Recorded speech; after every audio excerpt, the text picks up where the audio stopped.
hamwe na Intsinzi Motivation ndabaramutsa mwese mu nkurikirana.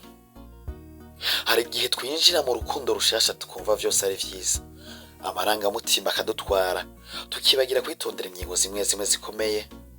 Uyu munsi tugiye kuvuga ku kintu gikomeye cyane, uko wokwitwara igihe ushaka kwegera umukunzi wawe kubijanye n'imibonano mpuzabitsina.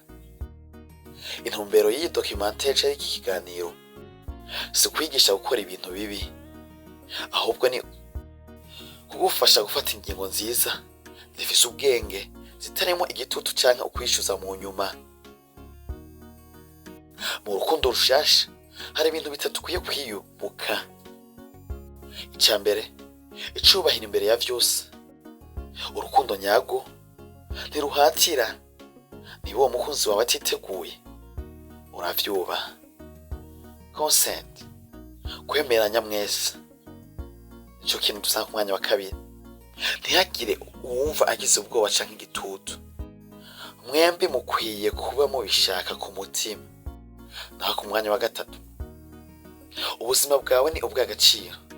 Hari ingaruka ushobora guhura nazo iyo wihuse, aho twovuga indwara, inda ititeguye, n'ingaruka ku mutima.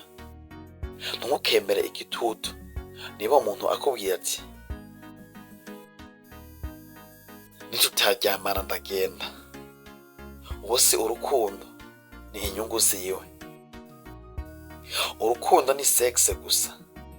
Urukundo rw'ukuri rugaragazwa no kwitaho, ukwihangana n'icubahiro, ntabwo ari sex. Message 4: ivyo kwigira hamwe. Ntukemere ko amarangamutima agutwara ugafata ingingo uzokwicuza. Za ukoresha umutima n'ubwenge hamwe. Niba wungukiye kuri iyi documentation cyangwa iyi video, ntiwibagiwe gukora like, share na subscribe kuri Intsinzi Motivation. Turabandanya tubashikiriza ubutumwa bwubaka ubuzima bwanyu. Ndabashimiye cyane, ndabakunda. Je wumva yari Alex Life and Falan.